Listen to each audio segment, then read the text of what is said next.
Good evening. This is the CBS Evening News. Dan Rather reporting. U.S. officials tonight believe the nuclear disaster in the heart of Soviet farmland began Saturday and isn't over yet. Amid widely conflicting casualty reports, a U.S. spy satellite photo today picked up some of the physical damage. Defense Department correspondent David Martin reports tonight that photo showed this: a gaping hole in the reactor building roof, caved-in walls, smoke rising from the reactor building in what is apparently a still out-of-control fire. Much remains unknown. In this unfolding nuclear nightmare of an atomic reactor gone wild near Kiev, this is what we are hearing tonight. A United Press International report, so far unconfirmed, that more than 2,000 may be dead. Soviet government-controlled television officially puts the number of dead at 2. In Sweden, as elsewhere, officials are convinced there was a nuclear reactor core meltdown at Chernobyl. They say radiation may still be spewing into the air. At an airport in Finland, an arriving passenger from Kiev tells of taxis and buses being commandeered. Purpose? Evacuating thousands from the danger zone. The radiation cloud, at last report, is blowing back over Soviet territory before being dispersed worldwide. U.S. government trackers are monitoring radiation levels in all 50 states. First wave expected in this country this weekend in the West. No danger to people in the USA predicted. And the Soviets have appealed to Sweden and West Germany for help. United States offers to give Moscow technical and medical help still go unanswered. That United Press International report of mass death from the atomic reactor disaster comes from a woman in Kiev. She is described by UPI as someone with contacts in Soviet rescue and health circles. The woman said 80 people died immediately. 2,000 more, she told UPI, died on the way to hospitals. One hospital in Kiev, this woman said, and I quote, is packed with people who suffer from radiation sickness, end quote. There is no independent confirmation of any of that. The tightly controlled Soviet government media are telling their own people next to nothing. They admit officially just 2 deaths. Our correspondent reports begin with Wyatt Andrews in Moscow. For most of the day, the Soviet policy was silence. Despite an admission that an accident had happened, there was no coverage, nothing, in the Soviet morning newspapers. Only Radio Moscow, a station aimed mostly at foreign audiences, reported a disaster, saying this: efforts are being applied to eliminate the consequences of the accident and help the victims. Tonight on the 9 o'clock news, the first detailed confirmation of one of the worst nuclear accidents ever. 2 dead, went the report, a radiation leak that had been stabilized, the evacuation of a town and 3 villages, and other victims getting medical attention. It is clear there is much more here that is not being reported. On the streets of Moscow, the reaction was predictable, a public mostly unaware. I didn't manage to see that, this man said, and then he added, was that the accident in America? Both the Swedish and Danish embassies sent envoys to the Soviet Foreign Ministry today, asking the Soviets to be more forthcoming. Even today, Soviets reached on the telephone were saying that nothing was wrong in Kiev, a woman at an in-tourist hotel. City is full of tourists, different countries. The hotel is full. Nothing happens. A normal day. But the calm Soviet front on this story is being challenged now even in the Eastern Bloc. Polish television tonight warned all of its citizens to wash all fresh vegetables, and some milk sales, the warning went on, will be restricted because of possible contamination. Despite hints that the Soviets are growing more open with public information, it's likely that international detection and not a sense of openness forced the Soviets into admitting this accident. The same Soviet propaganda machine that called the space shuttle accident an example of why America can't be trusted with technology is in no rush now to herald any Soviet technological mistake. Wyatt Andrews, CBS News, Moscow. In Stockholm today and throughout Europe, scientists monitoring the aftermath of the nuclear accident said they're certain the core of the Soviet reactor has melted down. By far, the worst nuclear accident in history. I'm absolutely certain it was a meltdown. There's no question about that. The Soviets have turned to Sweden and West Germany, 2 countries well versed in nuclear technology, for advice on how to fight the fire raging in the core of the reactor. The Soviet officials came to see us asking for advice on possible contacts for help on reactor accidents on the one side and on graphite fire on the other side. That means they're in real trouble. It's very unusual for the Russians to ask for help. Even if they have a ship sinking, they're reluctant to ask for help. But the Swedes could only tell the Soviets to contact Great Britain, where the last graphite fire hit the Windscale nuclear plant in 1957. In London today, radiation levels were completely normal, but only the weather saved Western Europe from wider contamination. Undoubtedly, had the wind been in a different direction, then yes, certain parts of Western Europe would have been affected by it. In Sweden, radiation has begun to fall from levels that reach 10 times the normal readings. Officials stress there was never any great danger. Some Swedes flocked to pharmacies buying iodine pills to ward off the effects of radiation, but most showed little concern. I feel it's an accident, but I don't think we're in a danger. We're so used to living with the threat that we don't even react to it anymore. The sheer scale of the disaster will undoubtedly produce demands for stricter controls on nuclear power. Already, the Swedes are calling for all nuclear programs to be placed under international supervision. Derek Blakely, CBS News, Stockholm.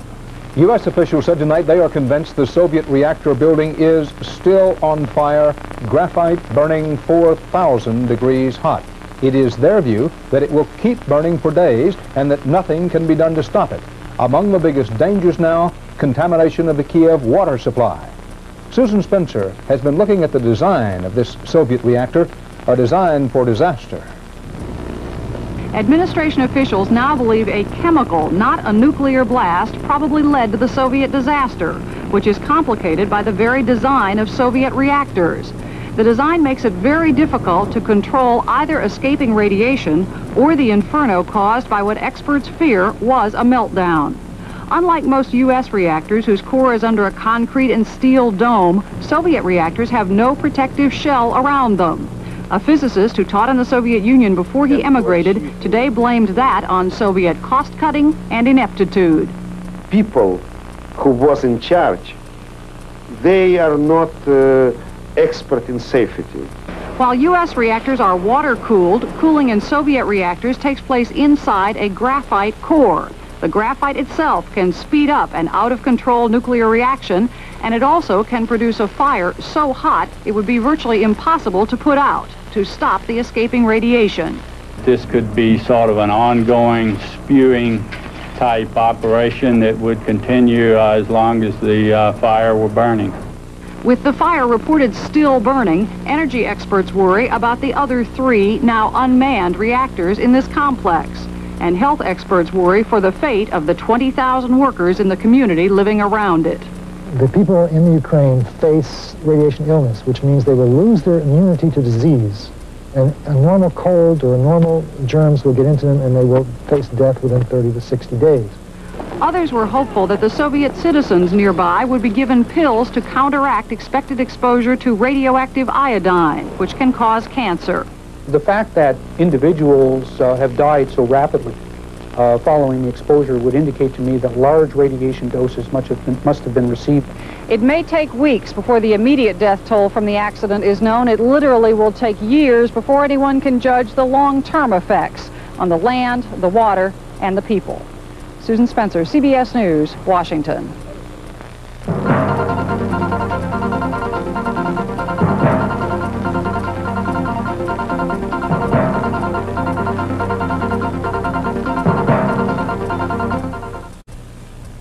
Given that any serious nuclear reactor accident carries the potential for short-term and long-term danger, there's little doubt tonight that the Chernobyl catastrophe is probably the worst nuclear accident, and it's in one of the worst places possible. The nuclear plant is just 60 miles north of Kiev, third largest Soviet city. In the United States, it would rank number 4, right behind Chicago. Why build reactors so near Kiev? That question was asked in the February issue of Soviet Life, an English-language picture magazine published by the Soviet government. The answer, quote, "The odds of a meltdown are 1 in 10,000 years. The plants have safe and reliable controls that are protected from any breakdown. So safe that the Kiev reservoir supposedly is built between the plant and the city. Radiation may affect not only the people of Kiev, but the economy of all the Soviet Union." This area is the country's breadbasket, their equivalent of Kansas. Instead of the Mississippi, they have the Dnieper. The threat now, radioactive contamination of the water supply. If it's in the water, it can be imbibed or drunk by animals or conceivably by people. Gradually, it will get into the food chain by being incorporated into a vegetable or a grain, which then would get into the food chain by whatever means it does, either animals eating the grain, people eating the grain. What happened near Kiev 3 days ago today caused the Chicago Board of Trade grain prices to jump, even though experts don't know yet how badly Soviet agriculture will really be affected. Late today, I spoke with Columbia University Soviet expert Jonathan Sanders. Professor, if this area is roughly the Kansas City of the Soviet Union, if this is the breadbasket of the whole Soviet Union, how serious a blow could this be to the Soviet agricultural economy? Mr. Rather, this could be a very serious problem for the Soviets, but not a problem that they can't solve. They have other regions, the North Caucasus, the new lands opened up by Khrushchev, but this is a crucial one. It probably will mean that the Soviets will have to buy more grain on the world market, probably from countries like Argentina and perhaps the United States. You don't think it's enough, however, to cave in the Soviet agricultural economy? I don't think so. The economy is not as fragile as many Americans would like to think it is. The Soviets are quite capable of tightening their belts to a degree that we really can't imagine here. Now, is there a potential Chernobyl-type disaster in America's own future? Correspondent Bob Schieffer has been investigating that.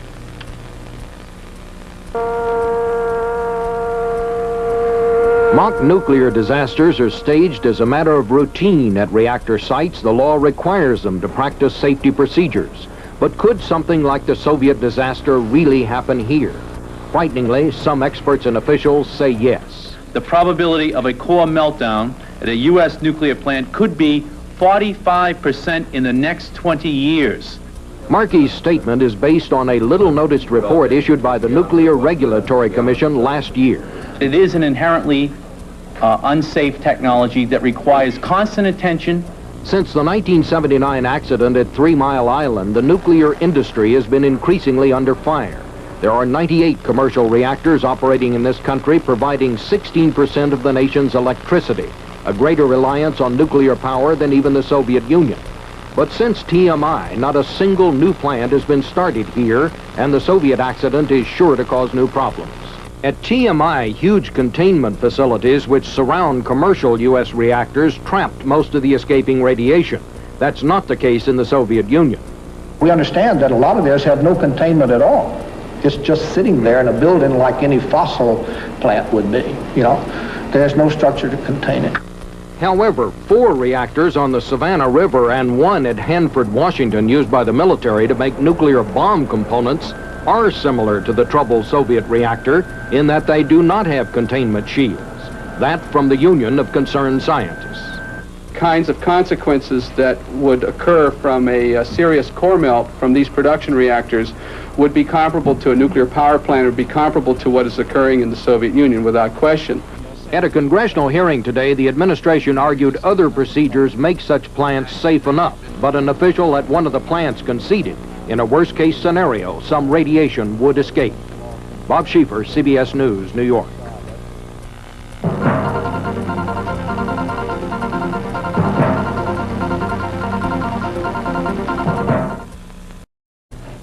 The U.S. Commerce Department today reported that falling mortgage rates sent new home sales soaring by 27.4% for the month of March.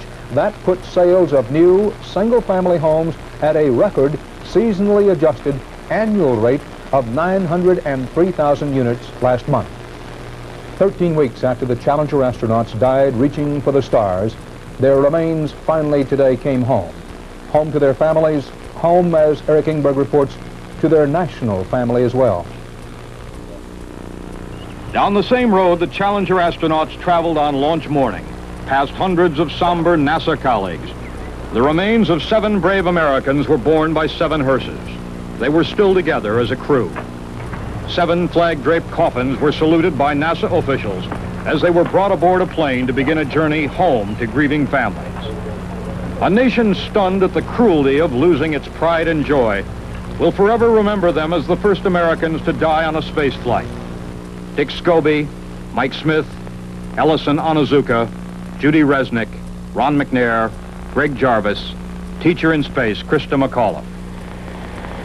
At Dover Air Force Base in Delaware, the remains will be prepared for burial and turned over to families.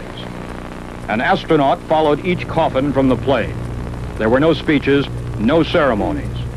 And it seemed less painful and closer to the truth of their lives to think of all seven, not for this day, this end, but for what they stood for, what they were trying to do. Liftoff of the 25th Space Shuttle mission, and it has cleared the tower. The future doesn't belong to the faint-hearted. It belongs to the brave. The Challenger crew was pulling us into the future, and we'll continue to follow. Challenger, go at throttle up. Challenger, go at throttle up.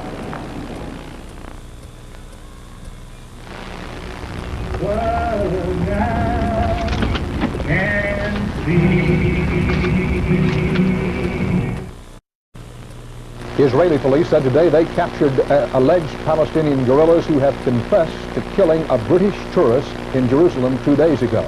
2 British hostages in Lebanon were murdered 2 weeks ago in retaliation for the U.S. attack on Libya, and so was American hostage Peter Kilburn. Kilburn was buried today in San Francisco. Terry Drinkwater was there. For 20 years, Peter Kilburn had been a librarian in Beirut. He was eulogized today by his lifelong friend, released hostage Reverend Benjamin Weir, who called him a gentle and friendly man. He hoped, he invested himself, but he suffered and then died a brutal death. We miss him deeply. Security tight because of bomb threats from anonymous callers. No explosives were found. Kilburn was given full military honors. Meanwhile, there is a numbing fear shared among the families of the 5 hostages still missing. They pray together that no more will die. Madness on the other side of the world bonds them together here. There are no support groups for people in our position. So in essence, we've created our own support group. It has, in essence, become a family. You feel that the pressure of not knowing gets so great. It's a constant gnawing that you have made a commitment, and we're going to do it, and we're going to bring our loved ones home.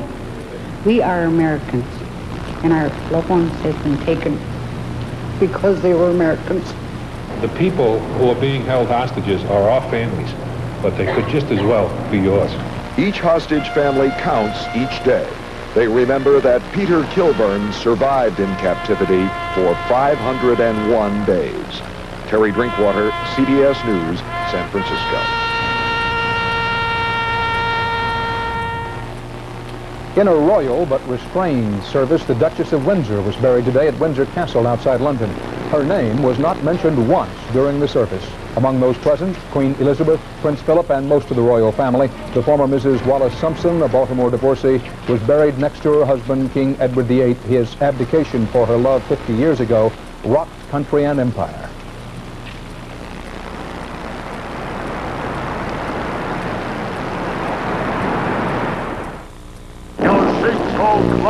If you're so smart, what caused it? Grease, food, hair, Mama's casserole? Doesn't matter. Get the all-purpose drain opener, Crystal Drano. How about liquid plumber? No, it may not work on grease. Drano works on grease and food and hair. Love that Crystal Drano. There's liquid Drano, too. Liquid plumber can't beat it. In the clog-busting game, Drano's the name.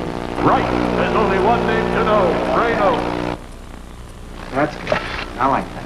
Now, when muscle pain hits, I could miss a great shot. But today, instead of aspirin or Tylenol, I take Advil for muscle aches and minor arthritis pain. Advil has a non-prescription strength of ibuprofen, the medicine in the prescription brand Motrin. Doctors have prescribed ibuprofen over 130 million times. Advil's good for hours of relief, and Advil didn't upset my stomach. Advil, advanced medicine for pain. Again, the victory! You are about to witness a crime. Oh, no, Peter, you get come it. on. Excuse me. You want a picture together? We'll take it. That would be great. It's all set. All you do is This couple is a couple of pickpockets. All right. Give us a smile. Ready? 1, 2, 3. Great. Ah, thanks. Oh. It could happen to you.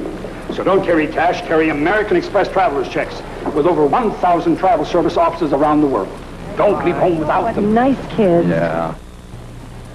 Happily island hopping as he meanders his way to the Tokyo summit, President Reagan arrived tonight on the exotic Indonesian island of Bali. The Reagans and Indonesian President Suharto watched a performance by traditional Balinese dancers. Image-conscious aides have been trying to get reporters to call this Mr. Reagan's Winds of Freedom journey. But even as the president arrived, Indonesia expelled 1 American and 2 Australian journalists because of reports the Suharto government said were critical. Bali is one of those rare places where time seems to stand still, where life has a certain dream-like quality. But it's only one small part of a big, sprawling, complex nation. CBS News correspondent Bob Simon profiles it. Christopher Columbus was actually trying to get here when he discovered America, the Spice Islands, the morning of the world they've been called, the place where dawn begins.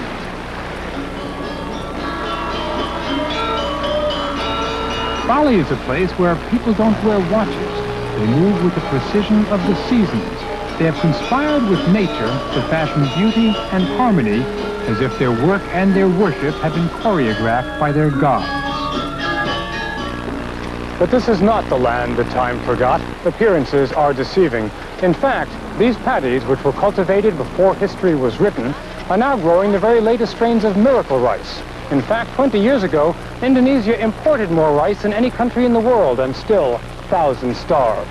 Today, there's enough rice for everyone, and enough left over to export. But the export that has made the difference is oil that accounts for 70% of Indonesia's foreign earnings, a prosperity which the collapse of oil prices could jeopardize. You can see oil money in Jakarta's sparkling new skyline.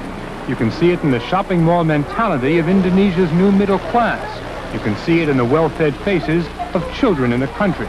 But every dollar drop in the price of oil cost the country close to $400 million. For the first time in 2 decades, the government has been forced to cut its budget. That means hard times for the Indonesian people, reduction in development programs, and that means a certain amount of pain. That almost inevitably translates into political pressures. the pressure could come from Islamic fundamentalists in this largest Muslim country in the world. It could come from urban slums in a country where per capita income is still below $600 a year, where the population of 160 million is expected to double in 50 years. But Suharto rules with a strong arm and an iron fist, manipulating people and political factions with the dexterity of a puppet master. Sometimes through a balance of forces, sometimes through force. Suharto has ruled for 20 years with his generals and his credo that discipline must be defended against divisive forces, such as freedom of the press. Brigades of Suharto, brigades of the future. Different forces, different desires.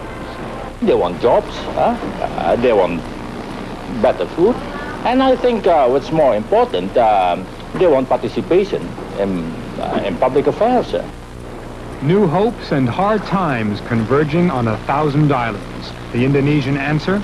Smiling all the time and be patient. Not as easy as it was when Indonesia was so far from the rest of the world. So far that even Christopher Columbus got lost along the way. Bob Simon, CBS News, Bali. And that's the CBS Evening News for this Tuesday. Dan Rather reporting from New York. We'll see you here again tomorrow. Good night. Feeling great, I'm standing straight. Nothing's gonna stop me now. I'm walking tall, I've got it all.